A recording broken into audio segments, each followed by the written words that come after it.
Okey, bismillahirrahmanirrahim. Assalamualaikum warahmatullahi taala wabarakatuh.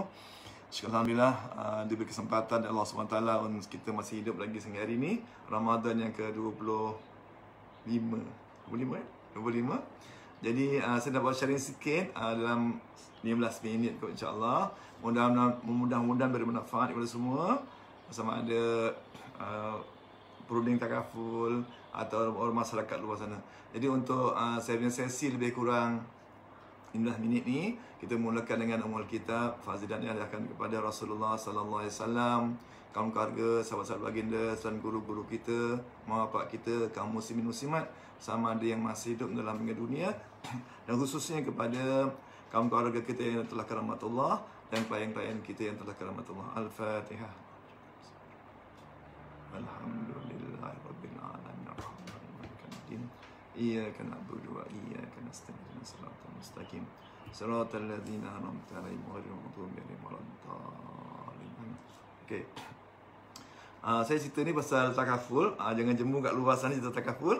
Sebab pengalaman saya dalam takaful ni, apabila cerita takaful saja, orang akan lari.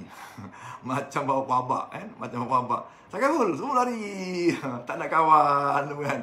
Tak apa, okey. Tak kisah, tak nak kawan tak apa. Hari ni saya nak share. Sebenarnya dalam hidup ni kita mesti ada matlamat. Kenapa ada matlamat? Tak ada orang hidup tak ada matlamat. In fact dalam Islam pun dia kata mesti ada matlamat. Apa matlamat hidup kita? Iaitu hari-hari kita baca bersolat, Rabbana atina fid dunya hasanah. Betul tak? Beri kejayaan dunia dan akhirat. Mana? Ya Tuhanku, beri aku kejayaan dunia dan akhirat.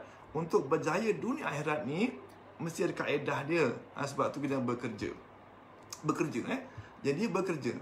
Apabila kita bekerja, bekerja untuk mencari matlamat. Jadi dalam untuk mencari matlamat kejayaan dunia akhirat ni, sebenarnya kita kena rancang. Bukan suka-suka berjaya, tak. Kena rancang. Dalam ikut yang saya belajar, apa yang saya belajar adalah apakah perancangan yang kita buat. Dia panggil perancangan keuangan. Perancangan keuangan ada meliputi ada 6 perkara. Pertama, perancangan aliran tunai, cash flow. Yang kedua, perancangan risiko, risk management, insurance atau takaful. Yang ketiga, perancangan pelaburan. Yang keempat, zakat and cukai. Yang kelima, persaraan, retirement. Yang keenam lah, wakaf dan pengurusan harta pusaka. Pertama, cash flow, dia panggil asset generation. Yang kedua, protection. Yang ketiga, accumulation, investment dan accumulate. How to accumulate? Dah duit, debit, kredit. Okey, banyak mana? Debit ke kredit? Dapat banyak mana? Di-accumulate-kan. Macam dia janakan supaya banyak lagi duit kita. Malini mana ada? Klien lama saya tu. Okay. Mana dia? Dah dapat aset yang banyak, baru kita purifykan dia. Zakatkan dia. Maksudnya zakat adalah untuk menyucikan harta. Zakat, dah zakat, sucikan harta tadi untuk kita bersara. Untuk persaraan. Dah bersara makna tanda-tanda dekat. Tanda mana? Nak balik lah. Balik mana? Balik ke rahmatullah. Iaitu tanda dekat. Itu bila dah dekat, kita fikirkan pasal harta pusaka. Iaitu how to distribute aset kita. Harta-harta kita macam ni. Jadi, ingat lagi. Apabila kita meninggal dunia, apabila kita mati, kita akan tinggalkan tiga perkara. Pertama, akan tinggalkan anak. Isi anak lah. Mana keluarga lah. Isi anak, isi yang cantik, anak handsome kan. Itu suami handsome tu lah. Lepas tu, tinggalkan apa? Yang bawah, tinggalkan. Tinggalkan pangkat dan kedudukan. Pangkat Datuk Sri, Doktor, Profesor, habis. Tak bawa.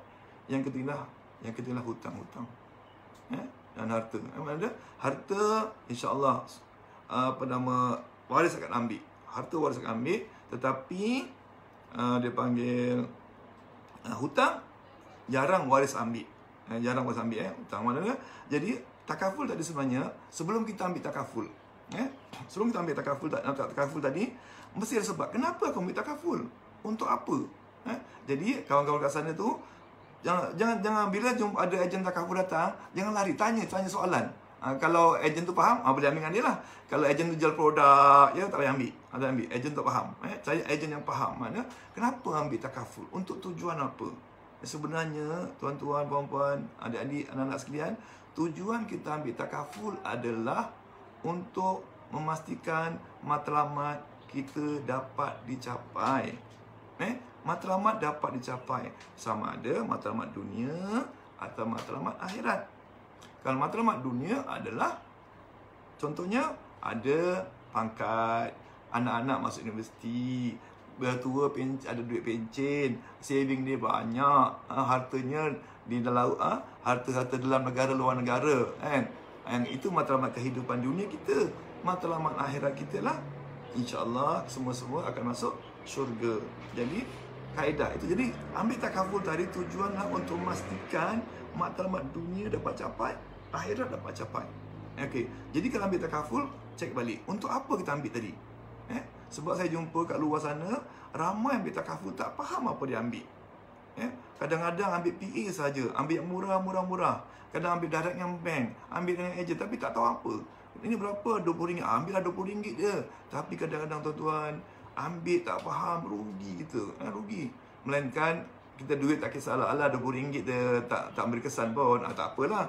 Tapi kalau kita duit tu masih bernilai pada kita, tolong, makna make sure dia memenuhi matlamat kita. Contohnya, kalau sebab saya jumpa ramai sangat, saya jumpa contohnya lagi apa?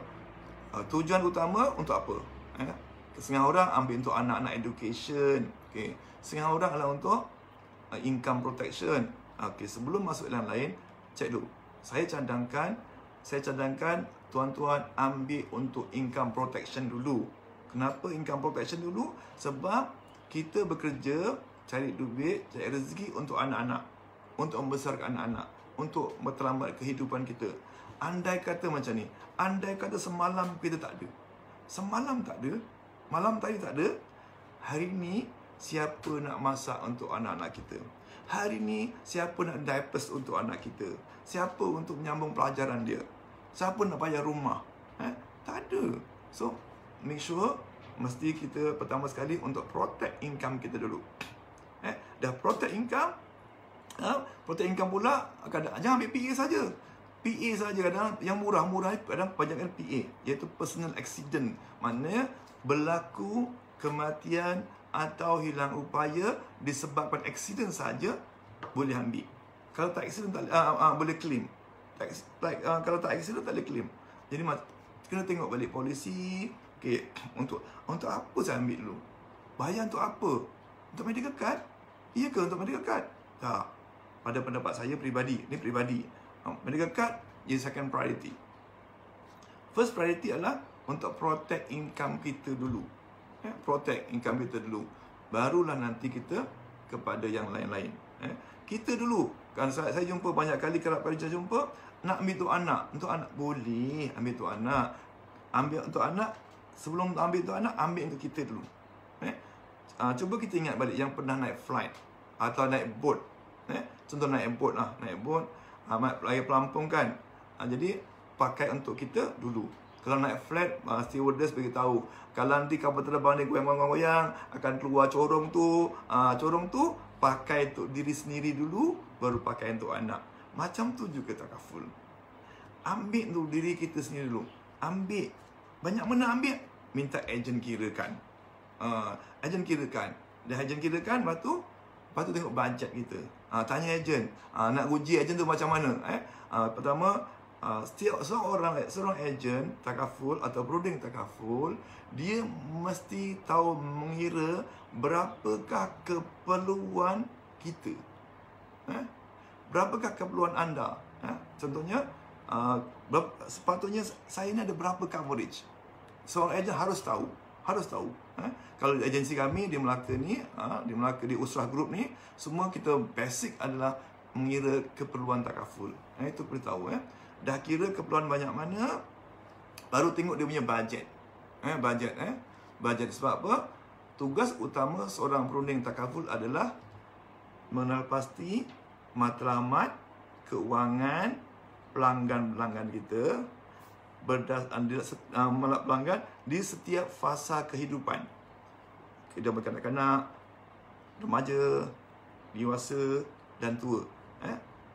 Di setiap fasa matlamat dia mengenal pasti membantu mencapai matlamat keuangan setiap fasa kehidupan berdasarkan sumber-sumber yang kita ada. Sebab tu tadi awal-awal kita mesti tahu, seorang ejen mesti tahu buat cash flow, debit and credit. Itu asas. Dalam sistem perancangan keuangan Islam pun sama, ada debit dan kredit. Jadi mengenal pasti matlamat keuangan pelanggan berdasarkan sumber yang dia ada dan mestilah patuh syariah. Jadi, okey, untuk klien kita pula, untuk bakal peserta, pertama untuk apa kita ambil? Untuk apa? Jadi, kalau apa nak, sebenarnya aku ambil takaful untuk apa? Kalau untuk education. Untuk income. Untuk medical, macam tu. Lepas tu, bila contohnya ambil untuk income protection, ramai juga di kalangan kita, saya jumpa, ambil tempoh dia sampai umur 50 je. Atau 55, pencen. Kata pencen 55 atau 60. No. Sekarang ni, saat itu pada saya, pendapat peribadi lagi, satu kesilapan. Sebab, dalam kita tempoh bertugas, majikan cover kita, majikan. Terutama yang private lah. Medical card dia cover, semua cover. Tetapi kita fikirkan, setelah kita bersara, siapa yang nak menanggung?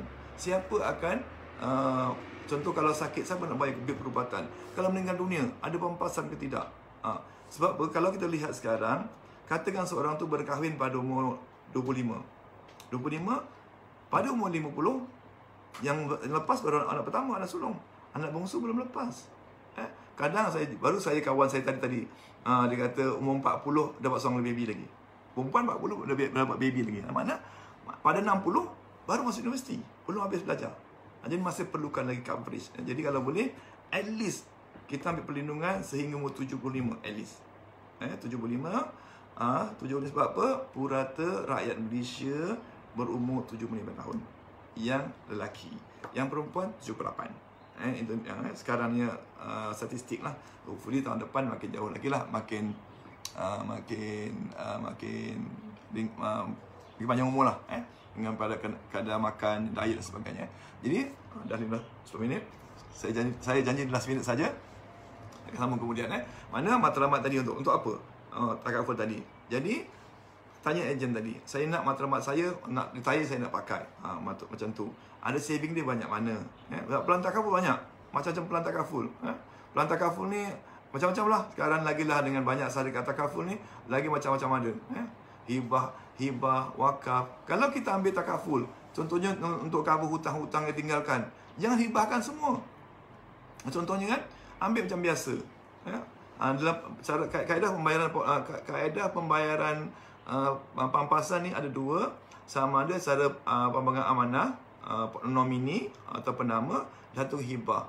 Kalau hibah ni dia direct kepada waris yang kita namakan. Tapi kalau penama memang dibagi kepada dia, tetapi dia tak boleh ambil semua duit tu. Sebab penama dia hanya menguruskan sahaja.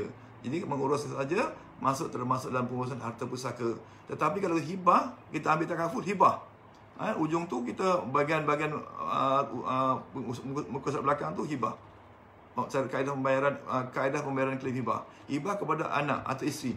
Makna dia tak ada hak, kalau kita nak hasrat untuk bayar hutang, tak capai. Sebab bila bayar kat dia, bila besok dapat duit, hak dia duit tu. Bila kematian, hak dia. So hutang kita macam mana? Jadi kalau nak ada hasrat untuk bayar hutang, buat penamaan. Cara pembayaran klaim dia penama. Yang hibah. Mana hibah? Kalau nak hibah, sebahagian hibah, sebahagian penama untuk siapa, sebahagian hibah untuk siapa. Jadi untuk mencari matlamat bayar hutang. Sebab ingat, hutang wajib dibayar. Saya belum jumpa kat luar sana adik-beradik berebut-rebut, anak-anak berebut-rebut bayar hutang. Saya kena fight ni, hutang abah nak bayar ni. Jarang. Jarang. Berebut-rebut harta ada, duit yang tinggalkan ataupun tanah atau bangunan yang tinggalkan. Okay. Next lagi, kalau ada contohnya kalau ada rumah, kita ambil takaful tapi kita ada rumah tapi MRTT, ada masih dalam pinjaman. So kalau boleh kita masukkan rider penyakit kritikal dalam polisi yang kita ambil tadi. Jangan tak masukkan penyakit kritikal. Nanti bincangan dengan ejen lah macam mana. Sebab polisi MRTT ni yang saya faham adalah dia tidak cover penyakit kritikal. Dia tak cover penyakit kritikal, dia hanya cover death and TPD saja.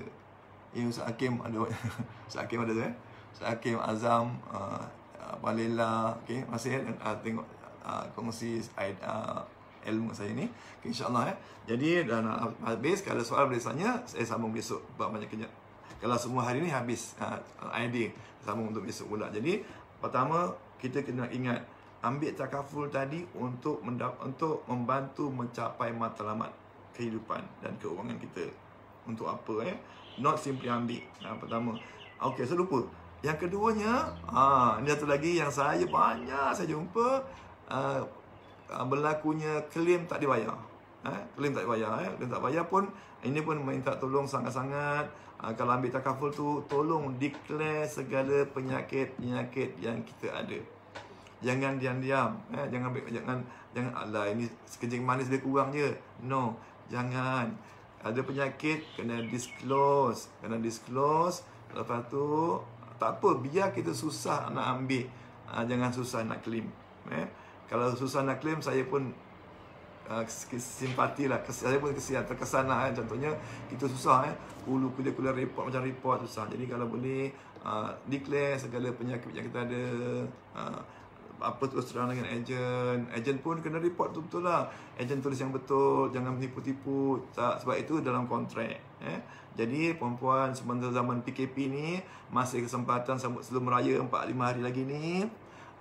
Kalau nak buat boleh kalau dah ada takaful plan tu, minta call ejen, diwakafkan sebahagian. Sebab ini terbaik ni sehujung-hujung Ramadan ni. Contoh dah ada takaful 2-3 polisi, ambil 10% ke wakafkan. Okay. Yang kedua, kumpulkan semua polisi-polisi yang kita ada. Kumpulkan polisi, bagi tahu anak-anak, Long, Angah ni abang polisi kat sini, nilai dia banyak mana, sama ada penama ke, hibah ke, bagi tahu. Sebab kumpulkan, jangan besok bila berlaku kematian, bila musibah tak tahu kat mana, tak tahu. Jadi dah masa dia kira balik hutang-hutang kita banyak mana, banyak mana, contoh hutang kita banyak mana. Contohnya hutang dengan kawan-kawan, hutang dengan bank, kira balik. Sementara tak ada kerja, bukan tak ada kerja lah, sementara ada free, ada masa luang sikit kat rumah ni lah. Semua semak no. Lepas tu kalau mana tak pasti, call agent. Tanya agent macam mana, tanya pendapat dia, macam tu. Tak semua mesti agent betul, tapi kadang-kadang agent lebih pengalaman. Sebab ini bidang dia, bidang dia. Kita hanya pengguna apa yang sepatutnya. Jadi itulah, mudah-mudahan di bulan Semin ini bermanfaat kepada semua. InsyaAllah saya akan share lagi ilmu takaful dan keuangan dalam masa akan datang. Jadi terima kasih banyak dapat mendengar siaran saya ini. Lepas tu mana yang salah dan silap, saya mohon maaf banyak. Terima kasih kepada guru-guru yang mengajar saya dalam ilmu insurans dan takaful. Semoga ilmu ini bermanfaat sebagai bekalan kita dalam barzakh besok. Wallahu a'lam. Assalamualaikum warahmatullahi taala wabarakatuh.